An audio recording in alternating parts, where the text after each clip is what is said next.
days, 124 to be exact, until I could finish my training and never see Cope's smug face again.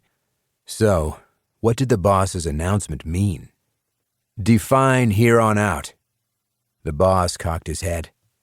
For as long as you both work for the CIA, son. No fucking way, I screamed inside my head, smart enough not to say it out loud. Does this mean he's my superior? I felt like a jackass as soon as I asked. I mean, I should know what a handler does, right? The boss rested his arms on the desk and leaned forward.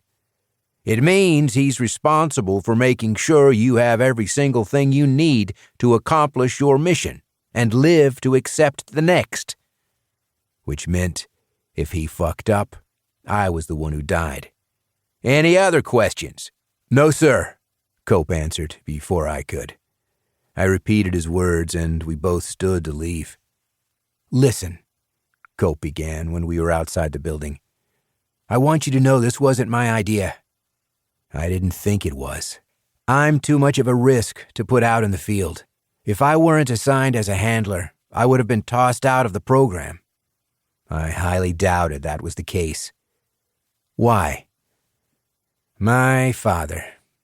Major handicap my whole fucking life.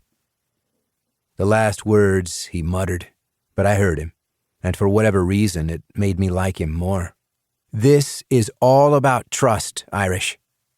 Right. On my part, anyway. What did he have to lose? Sounded to me like he'd be sitting behind a desk while I risked my life. Cope looked as though there was something else he wanted to say, but I didn't encourage him to continue. Only time would tell whether I would feel the trust that this was all about.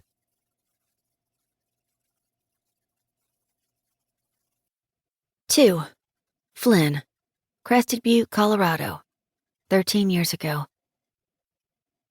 As much as I never, ever wanted my oldest brother to leave, I knew he had to. All he and our dad did was fight. Porter, who was the next oldest after Buck, said they always had, especially after our mom died. I was only 3 at the time and didn't remember anything about her. There were pictures of her around the ranch house and my brothers told stories, but I had no memories of my own. Hey, Squirt, said Cord, brother number 3 and oldest to youngest in our family. You hanging in there okay? I looked up from the book I was reading. You need anything? You let me know. Understand? I understand. I wouldn't go to him, though. If I needed anything, I'd either ask my brother Holt, since he was closer to my own age, or Johnny, the head cook at the dining hall where my father usually had me hang out when he and my brothers were busy on the ranch. Since I started kindergarten, Holt and I had gone to the same school and he always looked out for me. Next year, he would go to middle school and I'd be left on my own. Just thinking about it made my stomach hurt. Now I was only made fun of when the other kids knew my brother wasn't around. Once he was in a different building, it would be all the time. Hey, heifer! They'd shout, and then moo at me when there was no teacher within hearing distance. I hated it, but less because it hurt my feelings. It was the humiliation that made my cheeks heat and my stomach ache. I'd begged Holt not to say anything about it to our older brothers or our dad, and he never had.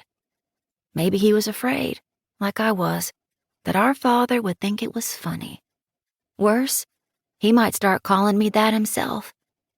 Every so often I could swear I heard him making pig sounds when he caught me in the kitchen, getting a snack. My dad was all about perfection, at least the outward appearance of it. I was anything but perfect. I hated the jeans and western shirts he bought for me. I might as well be his 5th son, the way I looked in them. And my hair? I kept it tied back in a ponytail all day and night. When he thought it was too long, he'd just cut part of it off. What you doing? I heard my brother Buck ask. Nothing, I said, barely turning my face from the pillow I'd been crying into. You know, if there was any way I could take you to college with me, I would, Flynn. I dried my tears on the pillowcase and looked up at